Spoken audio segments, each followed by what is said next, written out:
చిన్న పట్టణంలో బ్రహ్మ అనే ఫన్నీ వ్యక్తి ఉండేవాడు.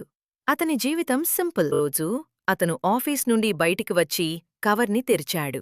కళ్ళు పెద్దవిగా చేసి, బ్రహ్మా, అయ్యే అయ్యయ్యో! ఈ నెల నేను రిచ్చయ్యా. మధ్యలోనే డాన్స్ మొదలుపెట్టాడు. ఇప్పట్నుంచి లైఫ్ సెట్. ఆలోచించకుండా ఖర్చు, మరుసటి రోజునుంచే ఫుల్ జోష్. ఫాస్ట్ ఫుడ్ తిన్నాడు, ఆన్లైన్ షాపింగ్ చేశాడు, ఫ్రెండ్స్కి గ్రాండ్ ట్రీట్ ఇచ్చాడు. డబ్బు వచ్చిందే ఖర్చు చేయటానికే. అతని పర్స్ మాత్రం నిశ్శబ్దంగా ఏడుస్తోంది. రాత్రి బ్రహ్మ పర్స్ తెరిచి చూస్తాడు. లోపల ఏమీ లేదు. అరే, నా డబ్బెవరు కిడ్నాప్ చేశారో? అరే, నా డబ్బెవరు కిడ్నాప్ చేశారో? చుట్టూ ఎవరూ లేరు. కాని అతని ఖర్చులే నిజమైన విలన్స్.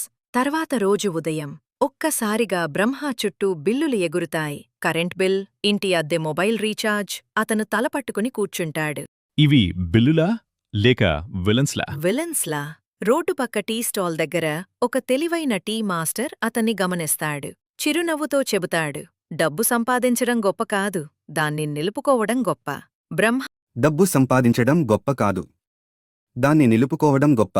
అంటే ఖర్చు ముందు సేవింగా? బ్రహ్మ ఆశ్చర్యంగా చూస్తాడు. అంటే ముందుగా సేవింగ్?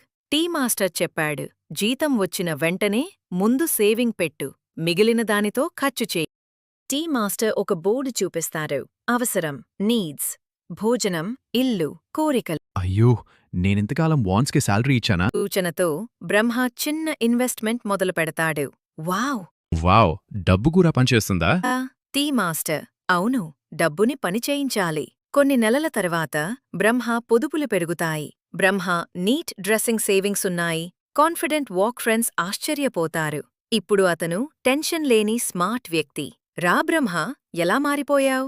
బ్రహ్మ, ఫ్రెండ్, రా బ్రహ్మ, ఎలా మారిపోయావ్? శాలరీ పెరగలేదు, నా బుద్ధి పెరిగింది. ఓ, శాలరీ పెరగలేదు, నా బుద్ధి పెరిగింది. అందరూ నవ్వుతారు. టీ మాస్టర్ దూరం నుంచి స్మైల్ చేస్తాడు. మోరల్: ఎక్కువ సంపాదించడం కాదు, సరిగ్గా నిర్వహించడం ముఖ్యం. Don't just earn money, manage it smartly.